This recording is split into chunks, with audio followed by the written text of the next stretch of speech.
Nggak terasa Xpander sudah 2 tahun menemani keluarga saya. Udah banyak banget cerita yang udah saya alami bersama mobil ini selama kurang lebih 2 tahun lah ya kira-kira. Kali ini saya akan mengulas selama 2 tahun ini apa aja sih yang udah saya alami. Ikuti terus. Mungkin saya akan tunjukkan dulu apa aja sih yang udah saya modif kali ya. Ya, kita lihat dari depannya dulu.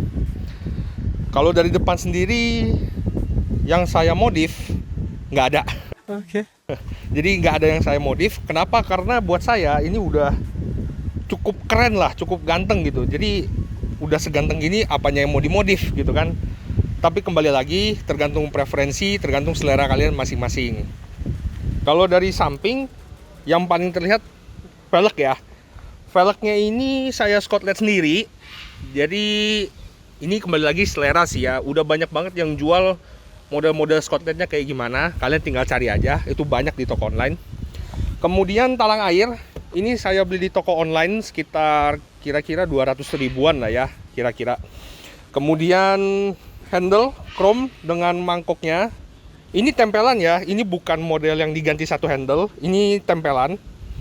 Terus juga saya tambahkan kaca kecil di sini. Ya, kaca kecil di sini jadi buat lihat bagian bawah mobil. Takut ada got atau apa kan, jadi kelihatan di sini.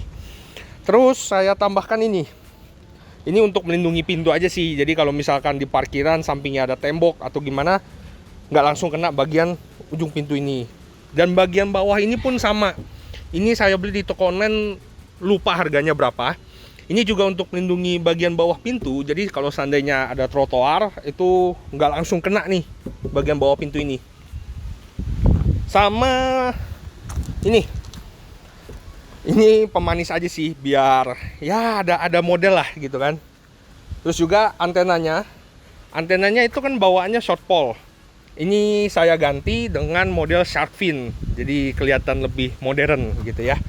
Sekarang kita ke belakangnya. Belakangnya sedikit sih yang saya modif ya. Paling kamera mundur. Ini kamera mundur di sini. Soalnya standarnya ini kan tahun 2018 ya, yang baru Euro 4. Dan ini tipe sport, jadi nggak ada kamera mundur saat itu, maupun sensor parkir pun tidak ada. Jadi ini ditambahkan sendiri kamera mundurnya. Terus towing bar, tapi ini fungsinya bukan buat narik sih. Jadi ini saya pasang supaya melindungi bumper aja.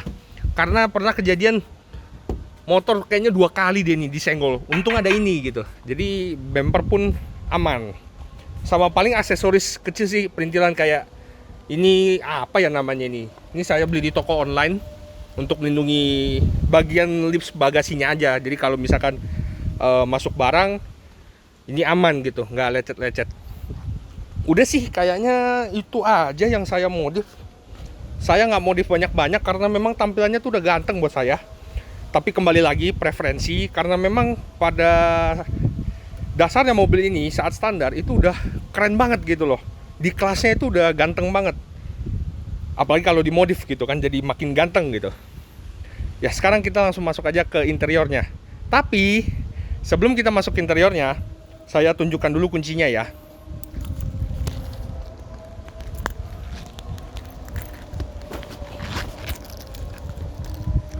Kuncinya itu modelnya seperti ini. Jadi ini kuncinya. Ini kayaknya udah banyak banget dipakai sama Mitsubishi ya buat mobil-mobilnya, kayak Pajero Sport. Mungkin Outlander juga mungkin pakai ini ya. Dan pajaknya kita lihat di sini, pajaknya itu sekitar 3,8 juta rupiah. Ya, sekitar 3,8 ya. Sekarang kita langsung masuk saja ke interiornya. Sekarang kita masuk ke interiornya. Dan seperti yang saya bilang tadi di awal, karena udah banyak yang mereview ya, jadi saya nggak akan jelaskan secara detail apa aja sih gitu. Tapi saya akan jelaskan di sini apa aja yang udah saya modif. Yang pasti yang paling terlihat adalah speakernya ya. Speakernya ini saya pakai model 3-way dari LM. Kemudian speaker belakang itu saya pakai Sony coaxial. Head unit saya pakai Kenwood DDX719 WBT.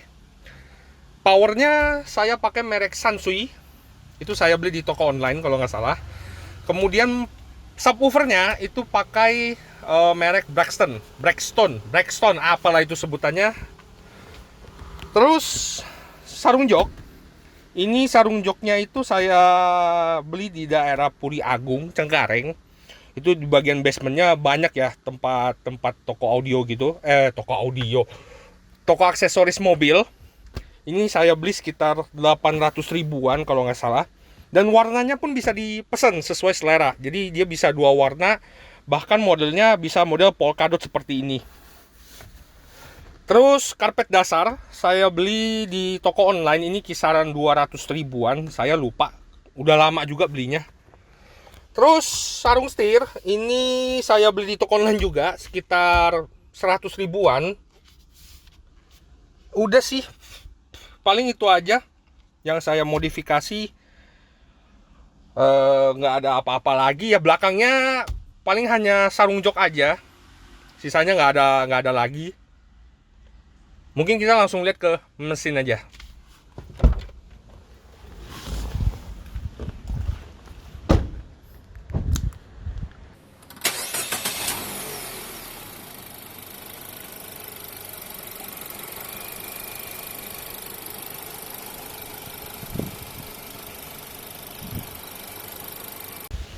Untuk mesinnya ini kodenya 4A91 1500 cc, bertenaga 104 PS dengan torsi 141 Nm. Dan kebetulan mobil ini transmisinya manual, jadi 5 speed. Dan penggeraknya itu roda depan. Yang saya modif di mesinnya itu nggak ada. Tapi saya hanya menambahkan beberapa bagian seperti misalkan ini. Ini ada busa di selang AC-nya. Kebetulan ini selangnya bertekanan rendah. Jadi kenapa saya tambahkan busa ini? Karena bagian bawah dari selang ini adalah alternator. Mungkin kameramen mendekat. Dekat dong, biar kelihatan. Nah, ini busa. Itu saya kasih gini karena tekanannya rendah, jadi selangnya tuh dingin. Nah, kalau dia berembun, yang saya takutkan itu dia netes. Dan bagian bawahnya ini alternator. Jadi daripada komponennya ada apa-apa, ya tapi harusnya sih nggak kena ya, atau mungkin nggak tahu juga lah. Tapi yang jelas saya tambahkan ini supaya aman aja. Terus ini ada screen, ini untuk audio. Jadi ini untuk ke power 4 channelnya, masuknya ke dalam situ. Udah sih hanya itu aja ya yang saya modif ya. Sekarang kita langsung tes saja mobilnya. Seperti apa sih mobilnya? Apakah selama 2 tahun ini masih nyaman atau mungkin udah ada problem? Ayo. Untuk posisi duduknya saya nggak ada keluhan ya. Dari setir udah bisa tilt, udah bisa teleskopik juga. Dan ini yang pertama kalinya di kelasnya ini kalau nggak salah. Yang kedua disusul oleh saudara kembarnya yaitu Livina. Kemudian kursinya sendiri ada head adjuster juga. Tapi head adjusternya bukan yang ikut dengan senderannya, tapi hanya bagian bawahnya saja yang naik gitu. Jadi itu kalau kita naikin bagian bawahnya itu naik, sedangkan senderannya itu nggak ikut naik. Tapi untuk recline sliding itu udah ya hampir di semua mobil itu ada lah ya. Tapi untuk seatbeltnya sendiri ini masih fix, dia belum ada head adjusternya. Selama 2 tahun ini yang saya notice adalah kontur dari joknya sendiri. Nah, jadi jok ini entah kenapa bagian bawah sini itu rasanya kurang begitu menopang punggung bagian bawah. Jadi kalau nyetir saya seperti ini, bagian pinggang bawah itu kayak tidak tertopang dengan sempurna ya. Pernah saya bawa keluar kota dan ternyata pinggang bagian bawah saya tuh tiba-tiba jadi sakit. Ini karena kontur bagian bawah joknya yang tidak menopang punggung dengan cukup rileks gitu. Tapi kalau misalkan kalian melakukan perjalanan dekat sih ya nggak ada masalah. Tapi kembali lagi, posisi duduk setiap orang beda-beda, kemudian kenyamanan setiap orang berbeda-beda. Tapi kalau untuk saya joknya ini nyaman karena dia tebel, cuman memang kontur bagian bawah aja yang tidak menopang dengan sempurna. Pertama yang saya bahas adalah mesinnya. Jadi selama 2 tahun mesinnya ini gak pernah ada masalah sih. Mesinnya ini gak rewel-rewel banget, masih bagus-bagus aja sampai sekarang. Untuk tenaga, karena ini transmisi manual 5 speed, jadi buat saya ini cukup lah ya, nggak lemot-lemot banget. Tapi saya nggak tahu kalau yang transmisi otomatisnya ya, karena saya belum pernah tes. Yang jelas tenaganya untuk saya ini cukup, nggak boyo, tapi ya nggak kenceng-kenceng amat, cukup lah. Konsumsi bahan bakarnya, nah biasanya rata-rata LMPV itu bisa 111, 112 mungkin ya. Nah, kebetulan saya selalu menghitungnya konsumsi bahan bakar mobil ini dengan metode fill to full. Jadi saya menghitung langsung angkanya berapa. Untuk rutenya kombinasi ya, saya nggak hitung dalam kota berapa, luar kota berapa, karena agak sulit menghitungnya, karena kan rutenya berbeda-beda. Kalau paling iritnya, itu saya bisa dapat 12 ya. Dengan catatan nyetirnya itu eco driving, artinya jangan ngebut-ngebut, nyetirnya santai aja. Itu saya bisa dapat 112, pernah saya hitung dapat 112. Kalau nyetirnya normal ya, nggak ngebut tapi nggak lemot-lemot amat gitu ya, nggak ngebut tapi nggak pelan-pelan amat, itu biasa saya dapatkan 1:10 sampai 11 km per liter lah ya kira-kira. Nah, kalau mobilnya jarang dipakai atau nyetirnya dibejek terus ya, ngebut terus, itu paling boros saya pernah dapatkan angka 7,9 km per liter ya. Waktu itu gara-gara mobilnya jarang pakai ya, sekitar 7,9 sampai 8 km per liter lah kalau misalkan kalian jarang pakai atau sering ngebut-ngebut dengan mobil ini. Nah, untuk rute luar kotanya saya pernah bawa mobil ini ke Anyer. Kecepatannya di tol itu kira-kira 80 sampai 90 km per jam. Itu saya pergi ke sana, dari rumah itu bensinnya full, pulangnya baru saya isi, itu saya dapatkan angka 14,4 km per liter. Dan itu kondisi pergi pulang, artinya di tol lancar tapi di sana itu masih keliling. Nah, pernah juga saya bawa ke Bogor mobil ini, itu didapatkan angka 16 km per liter. Dan itu metode fill to full, bukan metode MID. Kalau MID biasanya saya hanya patokan aja, apakah saya nyetirnya irit atau boros gitu ya. Biasanya kilometer per liter di MID itu hanya patokan aja. Sekarang yang ketiga adalah kekedapan kabinnya. Untuk kabinnya ini jujur buat saya ini kedap. Mesinnya sih masih masuk suaranya, tapi masuknya itu taraf wajar. Apalagi kalau misalkan kalian udah setel musik yang lumayan kenceng gitu ya, bahkan cenderung hampir tidak terdengar sama sekali suara mesinnya ini. Ya cuman kalau kalian kick down, RPM tinggi, ya udah pasti dia tuh kedengeran banget ya suara mesinnya. Itu wajar lah. Rata-rata mobil juga kayaknya pada begitu deh. Kalau misalkan dibejek, suara mesinnya udah pasti masuk. Tapi memang rata-rata sih di sekitar 2.500 sampai 3.000 suara mesinnya mulai masuk. Mungkin saya coba ya. Ups, udah polisi tidur. Sekarang saya coba ya. Nih, misalkan di atas 2.500. Nah, suara mesinnya itu lumayan kedengeran ya. Itu wajar sih. Tapi memang volume suaranya tuh masih bener-bener sangat bagus sekali gitu. Sangat teredam dengan baik. Tapi kalau misalkan kalian setel musiknya ya sedang lah ya, nggak kenceng-kenceng banget, justru dari luar suara lagunya itu malah terdengar sekali gitu loh. Dari dalam dia kedap, dari luar itu lumayan kedengeran suara musiknya itu. Mungkin harus ditambahkan peredam kali ya, baru lumayan kedap. Tapi kalau misalkan kalian bukan yang dengar musiknya itu kenceng-kenceng, dalam arti dengarnya tuh santai, slow, ya nggak masalah. Kekedapan kabin mobil ini tuh udah cukup banget. Untuk karakter koplingnya sendiri, ya udah 2 tahun pakai sih, saya belum mengalami masalah ya. Tapi rata-rata saya baca-baca di internet, udah ada beberapa kasus ya yang koplingnya kilometer masih rendah, tapi koplingnya ada yang udah ganti satu set ya. Tapi mobil saya ini koplingnya masih bagus kok, masih aman, masih oke. Dan transmisinya juga pindah giginya ini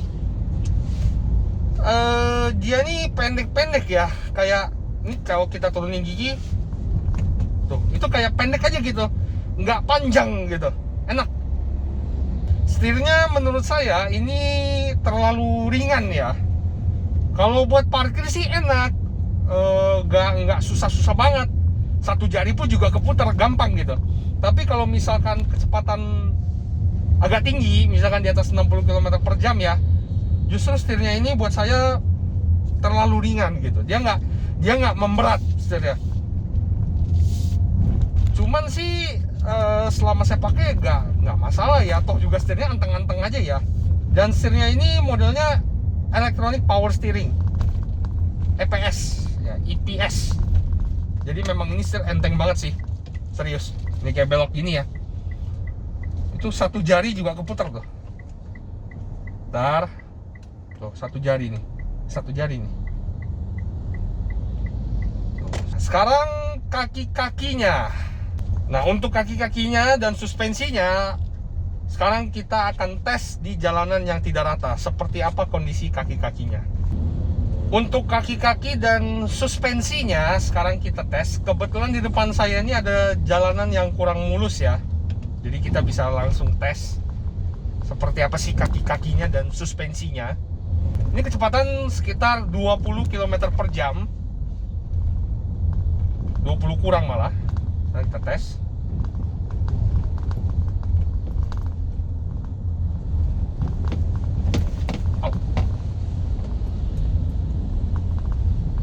Nah, untuk kaki-kakinya yang depan sih bunyi-bunyinya nggak enak ya. Ada bunyi potok-potok gitu. Kadang bunyinya bisa kenceng, kadang bunyinya bisa hilang gitu.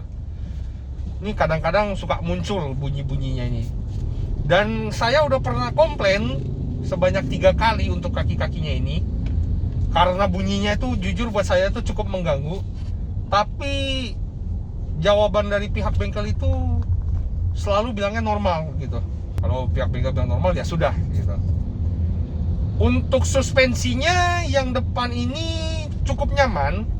Cuman yang saya rasakan ini travel suspensinya kayaknya agak pendek ya. Jadi kalau misalkan lo posisi tidur, itu kayak kena stopper, dek gitu. Tapi nggak mengurangi kenyamanan sih, tetap nyaman, tetap oke suspensinya.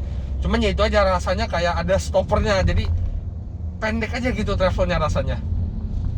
Untuk yang belakang saya nggak bisa berkomentar banyak, karena sebenarnya yang shock breaker belakang ini posisinya sedang bocor. Sebenarnya ini udah pernah ganti nih suspensi belakangnya nih, shock breaker belakangnya itu udah pernah ganti. Itu mobilnya baru sekitar 5 bulan, itu tiba-tiba shock breakernya bocor. Dan langsung komplain ke bengkel resmi dan diterima klaimnya. Tapi nunggu barangnya itu lama sekali. Saya nunggunya itu kira-kira 2 bulan kalau nggak salah, itu nunggu shock breaker belakang doang. Itu hampir 2 bulan lebih malah. Tapi sekarang bocor lagi, jadi saya nggak bisa memberikan impresi yang lengkap ya, karena lagi bocor kondisinya. Selain masalah shock breaker, mobil ini juga saya udah beberapa kali komplain untuk garansinya. Yang pertama itu switch spionnya ya, switch retractable spionnya. Jadi mobilnya waktu baru sekitar 2 bulan lah, 2 bulan atau 3 bulan, itu tiba-tiba kaca spionnya kiri kanan itu gak bisa bergerak. Tapi ternyata setelah dicek sama bengkel resmi, switch spionnya ini itu bermasalah. Akhirnya komplain ke bengkel resmi, tapi nunggu barangnya itu kurang lebih 1,5 bulan. Entah kenapa kalau komplain part mobil ini tuh lama sekali. Kemudian disc brake ya, waktu mobil ini baru sekitar 1 tahun, remnya itu mengalami getar. Getarnya itu naik turun gitu. Akhirnya saya komplain ke bengkel dan dibubut. Tapi sekitar 2 bulan yang lalu itu remnya getar lagi. Getarnya itu kalau misalkan kecepatan 80 km per jam atau 70 km per jam, kita rem, itu pedalnya kayak getar gitu. Akhirnya komplain lagi ke bengkel dan langsung diganti disc brake-nya. Dan untungnya disc brake-nya itu ready di bengkel resmi. Jadi langsung diganti dengan disc brake yang baru. Dan sekarang getarnya itu hilang dan semoga gak getar-getar lagi. Nah, sekarang kita tes. Jadi ada satu gejala yang saya alami, yaitu rem belakangnya ini suka bunyi saat ditanjakan. Jadi misalkan ini kita rem tangan seperti ini, kita angkat rem kakinya, waduh, malah nggak kuat tuh. Nah, dia jadi kayak ngembang terus bunyi kretek gitu. Sekarang kalau kita mau jalan, kita masuk gigi 1, turun rem tangan, tuh, itu bunyinya kencang sekali. Nah, kita jalan, ya kalau untuk nanjak sih pasti kuat lah ya. Dan itu bukan hanya saat tanjakan, tapi saat turunan juga gitu. Dan sekarang kita akan tes turunannya. Sekarang kita di posisi turunannya sama, kita injak rem kaki, kita rem tangan, kita angkat rem kaki. Nah, belakangnya tuh kayak tiba-tiba ketekan gitu ya. Ini mungkin karena shock breakernya yang udah lemah karena bocor. Sekarang kita injak lagi rem kaki, kita turun rem tangan. Itu bunyinya, waduh. Itu saya udah coba tanyakan ke orang bengkel saat itu, namun katanya ya memang seperti itu remnya. Jadi gak ada masalah, memang seperti itu. Langsung saja ke kesimpulannya. Kesimpulannya apa? Mobil ini nyaman, mobil ini lega, desainnya juga keren. Di kelas LMPV ini oke banget sih. Tapi meskipun begitu, tetap mobil ini memiliki beberapa kekurangan seperti keluhan yang sudah saya sampaikan barusan. Tapi kalau buat saya pribadi, dengan segala kelebihan yang ditawarkan oleh mobil ini nyaman. Oke, sekian itu aja videonya tentang pengalaman saya menggunakan Xpander selama kurang lebih 2 tahun. Apabila ada kekurangan, kami mohon maaf karena ini video pertama kali kami menceritakan pengalaman. Jadi jika seandainya ada salah kata, bisa ya kasih saran di kolom komentar. Sekian, jangan lupa subscribe dan like-nya juga ya. Thank you. I'm getting stronger, step by step, the clock is ticking.